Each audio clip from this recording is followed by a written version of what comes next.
peut envisager la décision de dissoudre comme un exercice d'autodestruction, et d'autodestruction à la fois de la politique française, mais à la fois aussi de ce qu'était le macronisme. C'est pourquoi, après avoir procédé aux consultations prévues à l'article 12 de notre Constitution, j'ai décidé de vous redonner le choix de notre avenir parlementaire par le vote.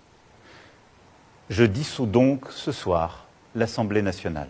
Il y a un an, le 9 juin 2024, Emmanuel Macron a annoncé la dissolution de l'Assemblée nationale. Vincent Trémollet de Villers, comment l'aviez-vous vécu à l'époque et comment l'expliquiez-vous? Quand nous avons appris la dissolution, il était 19h30 et certains, dont je faisais partie, ne voulaient pas y croire, tant cette décision apparaissait comme déraisonnable, voire complètement folle, hein, pour dire les mots. Donc qu'est-ce qui a présidé à ce choix? Plusieurs analyses s'affrontent.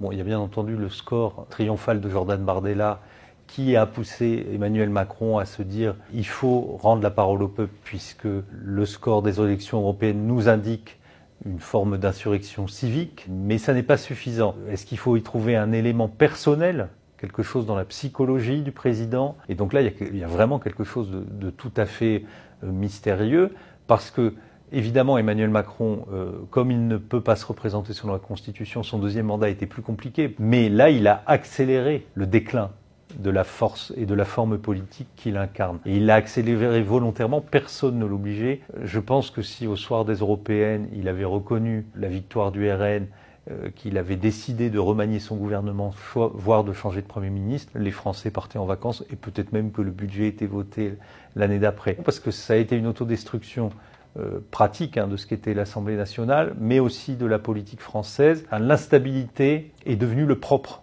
de la politique. C'est-à-dire qu'on a quand même vu François Bayrou se féliciter d'avoir fêté 100 jours à Matignon. Donc là, c'est une atmosphère de 4e République. Et nous vivons tous, et les citoyens et les journalistes politiques, avec l'idée que tout peut arriver à tout moment. Un an après, 2 gouvernements plus tard, les objectifs sont-ils accomplis? Ben non, parce qu'on partait d'une assemblée avec une majorité relative. Là, on a une assemblée fragmentée avec une minorité de gouvernement. La politique, finalement, s'est arrêtée ou s'est limitée dans son exercice législatif à des projets de loi très consensuels dont le plus emblématique est le narcotrafic qui a donc été voté au printemps dernier. Pour le reste, Michel Barnier a tenté de faire passer un budget comme il y a pu, il n'y est pas parvenu et François Bayrou a sauvé ce budget et François Bayrou sait qu'il tombera au prochain budget et que là,